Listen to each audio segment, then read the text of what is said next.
যে ইসকন রয়েছে, সন্ত্রাসী এবং জঙ্গির মতন তারা আমাদের দেশে ঝাঁপিয়ে পড়েছে। তাদের বিরুদ্ধে আমরা প্রতিবাদ স্বরূপ এই আন্দোলন, আমরা বিক্ষোভ মিছিলের আয়োজন করেছি। আমরা ফ্যাসিবাদী সরকার শেখ হাসিনা সরকারের মাধ্যমে জানান দিয়েছি যে আমাদের এই বাংলাদেশে কোন ফ্যাসিবাদী সরকার, কোন সন্ত্রাসী, কোন জঙ্গির ঠাঁই নেই। ঠিক অনুরূপ ভাবে সেই ফ্যাসিবাদী সরকারের মতন যদি কোন জঙ্গি মাথা চারা দিয়ে উঠে, আমরা বারবার এই জঙ্গিদেরকে প্রতিরোধ করে তুলব ইনশাআল্লাহ। আজকে প্রমাণ করে দিল তারা কোন ধর্মীয় কোন ইয়ারা, তারা একজন সন্ত্রাসী এবং জঙ্গিতে রূপান্তরিত হয়েছে। তো আমাদের এই বাংলাদেশে কোন জঙ্গির ঠাঁই হবে না, হবে না, হবে না। যতবার এই জঙ্গি মাথা চারা দিয়ে উঠবে, ততবার আমরা এই জঙ্গির মাথা ভেঙে দিব ইনশাআল্লাহ।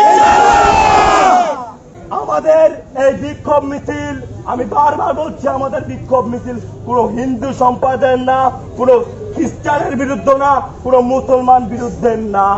আমাদের এই হিন্দু ভাইদেরকে তারা ব্যবহার করছে, আমাদের সংখ্যালঘু ধর্ম ভাইদেরকে তারা ব্যবহার করছে। এই ফ্যাসিবাদী সরকার এবং এই জঙ্গিদের কাজই হচ্ছে ব্যবহার করা, ব্যবহার করা, ব্যবহার করা। আমি আমার সংখ্যালঘু ভাইদের বলতে চাই, আপনারা এরকম জঙ্গি সংগঠনের সাথে ব্যবহৃত হবেন না। আমরা আপনাদের পাশে সব সময় ছিলাম। আপনাদের যখন নিরাপদ ছিলেন না, আমরা আপনাদের পাশে ছিলাম। বাসা ভাড়া দিয়ে, বাসা নিরাপত্তা দিয়েছি, পাহারা দিয়েছি, আপনাদের মন্দির পাহারা দিয়েছি। আমরা এখনো আপনাদের পাশে আছি, পাশে থাকবো ইনশাআল্লাহ।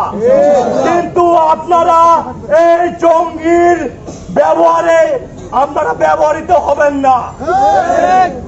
আমি পরিষদে বলতে চাই, আমরা রাজপথ ছাড়ি নাই।